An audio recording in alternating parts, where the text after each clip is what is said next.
శ్రీమాత్రే నమః. ఈరోజు 33వ శ్లోకం. అంతకంటే ముందు ఒకసారి 32వ శ్లోకాన్ని చెప్పుకుందాం.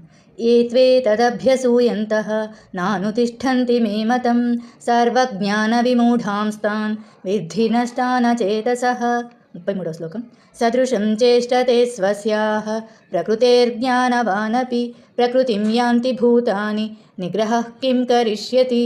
సదృశం దానికి తగినట్లుగా, చేష్టతే క్రియలను చేయును, స్వస్యాహ తమంత తామే, ప్రకృతి గుణములు, జ్ఞానవానపి జ్ఞానులు కూడా, ప్రకృతిం సహజ స్వభావం, యాంతి అనుసరించుట, భూతాని అన్ని ప్రాణులు, నిగ్రహించి, కిం ఏమి, కరిష్యతి చేసెదరు.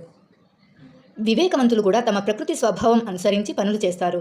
అన్ని ప్రాణులు తమ తమ సహజ ప్రకృతికి అనుగుణంగా నడుచుకుంటాయి. దీనిని నిగ్రహించడం వల్ల ఏమి ప్రయోజనమని ఇక్కడ భగవంతుడు అర్జునునికి ఉపదేశిస్తున్నాడు. శ్లోకాన్ని ఇంకొకసారి చెప్పుకుందాం.